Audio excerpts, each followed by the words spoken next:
आज़ादी के अमृत महोत्सव वर्ष पर एनएसजी ब्लैक कैट कमांडो की इस car rally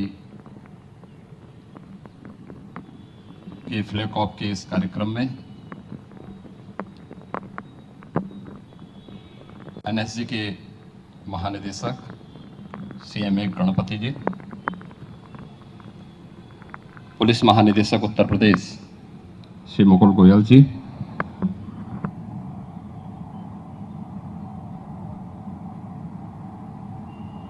CP Lucknow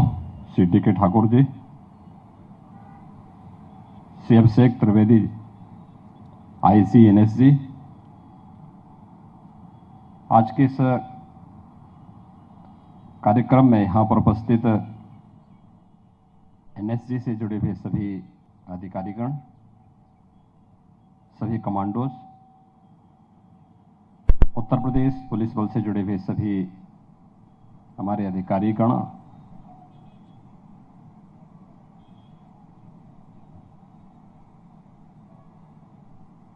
NSG black cat commando के इस कार रैली के प्रदेश की राजधानी लखनऊ में पहुंचने पर मैं प्रदेश शासन के द्वारा, प्रदेश शासन की ओर से और उत्तर प्रदेश की जनता की ओर से इन सब का हृदय से अभिनंदन करता हूं। यह वर्ष हम सबके लिए गौरव का वर्ष है और ये हम सबका सौभाग्य है कि हम सब आजादी के अमृत महोत्सव के साक्षी बन रहे हैं। 15 अगस्त 2022 को जब ये देश अपनी आजादी का 75 वर्ष पूर्ण कर रहा होगा, वह हर भारतवासी के लिए एक गौरव का क्षण होगा।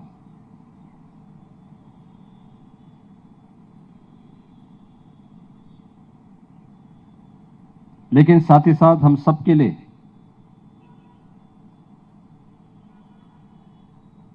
अपने आप को जानने, आजादी की कीमत क्या होती है, इसका आत्मावलोकन करने का भी एक अवसर होगा।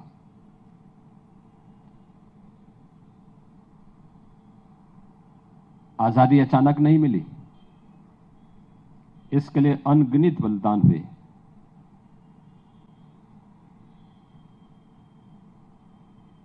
और उस अनगिनत बलिदान की श्रृंखला में जुड़े हुए देश के अंदर हजारों ऐसे स्मारक आज भी आजादी के उन सभी हुतात्माओं की त्याग और बलिदान की गाथा को हम सबके प्रति एक नई प्रेरणा देती है।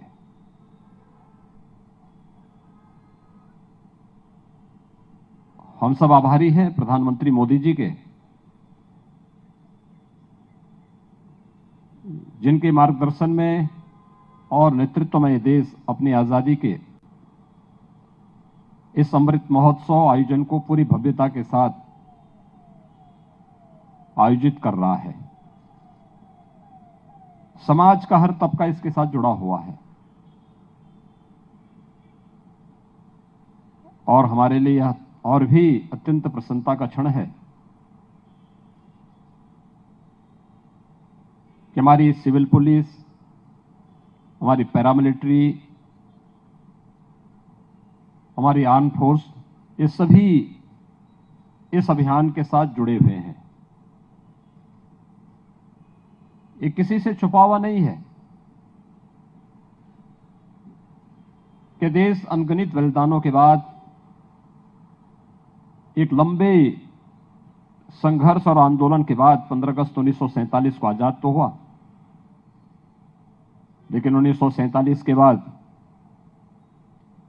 भारत की स्वाधीनता को क्षुण्ण बनाए रखने के लिए, भारत को आंतरिक और बाह्य रूप से पूरी तरह सुरक्षित रखने के लिए, भारत में एक विधान के अनुरूप शासन की व्यवस्था का संचालन हो, इन सब भावनाओं के अनुरूप सुरक्षा का एक बेहतर वातावरण देने के लिए हमारी मिलिट्री ने, पैरामिलिट्री ने, सिविल पुलिस ने अपने अपने क्षेत्र में बेहतरीन प्रदर्शन किया है। इस दौरान हमारे बहादुर जवान आंतरिक और बाह्य सुरक्षा को बनाए रखने के लिए शहीद भी हुए। एक लंबी श्रृंखला है, लेकिन जो एक संकल्प आजादी के दौरान देश के महान स्वतंत्रता संग्राम सेनानियों का था कि तेरा वैभव अमर रहे, मां हम दिन चार रहे न रहे का यह संकल्प आज भी हमारे बहादुर जवानों के मन में, उनके कृतित्व में स्पष्ट झलकता है। और आज इसीलिए यह हम सबके लिए और भी सम्मान का विषय है कि अमृत महोत्सव के इस कार्यक्रम के साथ पूरी ऊर्जा के साथ माननीय गृह मंत्री श्री अमित शाह जी के नेतृत्व और मार्गदर्शन में पैरामिलिट्री भी जुड़ी हुई है। अभी पिछले दिनों हम लोगों ने एसएसबी के ऐसे ही एक कार्यक्रम को, जो 2 अक्टूबर को देश के अंदर नई दिल्ली में उनकी यात्रा संपन्न हुई थी, उसे प्रदेश की राजधानी लखनऊ में आने पर उन सभी बहादुर जवानों का स्वागत करने का एक अवसर प्रदेश सरकार को प्राप्त हुआ था। और 2 अक्टूबर को ही उनकी वह यात्रा नई दिल्ली में संपन्न हुई है। और आज हम सब जान रहे हैं कि किसी भी महत्वपूर्ण स्थिति में, संवेदनशील स्थिति में, जहां पर सुरक्षा का एक संकट खड़ा होता है और उस समय समाज के एक बड़े तबके में भय जैसा माहौल होता है, उस समय राहत देने और सुरक्षा का एक बेहतर वातावरण देने में एनएसजी के ब्लैक कैट कमांडो के योगदान को कोई भी भारतीय विस्मृत नहीं कर सकता। अपने अदम्य साहस और शौर्य के लिए जाना जाने वाला राष्ट्रीय सुरक्षा गार्ड के हमारे बहादुर जवान और अधिकारी पूरी निष्ठा के साथ, पूरे समर्पण भाव के साथ अपने शौर्य और पराक्रम का परिचय हर उस अवसर पर दिए हैं और देते हैं जो भारत की सुरक्षा, भारत के सम्मान और भारत के स्वाभिमान पर ठेस पहुंचाने का प्रयास करता है, तो उसको उसी भाषा में जवाब देने का एक जज्बा उनके कार्यों के माध्यम से स्पष्ट देखने को मिलता है। और आज 2 अक्टूबर को माननीय गृह मंत्री जी के द्वारा नई दिल्ली में फ्लैग ऑफ करने के बाद आगरा होते हुए यह कार रैली, जो सुदर्शन परिक्रमा के लिए पूरे देश की परिक्रमा के लिए निकला है,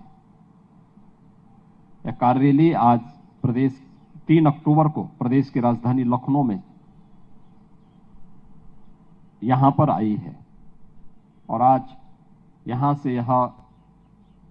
दुनिया की सबसे प्राचीन नगरी,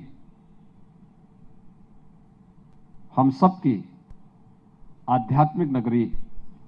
काशी के लिए प्रस्थान कर रही है। उत्तर प्रदेश देश की न केवल आध्यात्मिक और धार्मिक परंपरा के अनुसार एक प्रमुख यानी देश का हृदय स्थल है, तो देश की स्वाधीनता के अवसर पर स्वाधीनता के लिए होने वाले उन सभी संघर्षों का केंद्र बिंदु भी उत्तर प्रदेश रहा है। उत्तर प्रदेश में 1857 के अंदर अलग अलग स्थानों पर उत्तर प्रदेश के अंदर जो प्रमुख अन्य स्थल रहे हैं, उसमें 4 फरवरी 1922 को गोरखपुर के चौरी चौरा में भी आजादी के लिए वहां के स्थानीय किसानों ने, वहां के नौजवानों ने एक बड़े अभियान को आगे बढ़ाया था। सैकड़ों लोग शहीद हुए थे इस अभियान के साथ। देश के इतिहास में चौरी चौरा कांड के नाम पर वह घटना जानी जाती है और चौरी चौरा की इस ऐतिहासिक घटना का यह शताब्दी वर्ष भी है। शताब्दी वर्ष में हम अपने अमर शहीदों का स्मरण कर सके, भारत माता की उन महान सपूतों के प्रति अपनी विनम्र श्रद्धांजलि अर्पित कर सकें, जिन्होंने भारत की आजादी के लिए अपने आप को, अपने परिवार को और अपने सब कुछ, जो कुछ भी था वो आजादी के लिए समर्पित कर दिया था। ऐसे सभी हुतात्माओं को, अमर शहीदों को मैं इस अवसर पर स्मरण करते हुए, कोटि कोटि नमन करते हुए विनम्र श्रद्धांजलि अर्पित करता हूं और एनएसजी की इस कार्यरैली के अवसर पर अपनी बधाई देता हूं, अपनी शुभकामनाएं देता हूं कि यात्रा सफलतापूर्वक उन सभी 18 स्थानों से होते हुए जिनका आजादी की इस पूरी लड़ाई में एक महत्वपूर्ण भूमिका थी, वह उन क्षेत्रों के माध्यम से पूरे देश के अंदर राष्ट्रभक्ति का एक नया ज्वार पैदा करने में सफल होगी। इस पूरे अभियान के प्रति मेरी मंगलमय शुभकामनाएं। धन्यवाद। जय हिंद।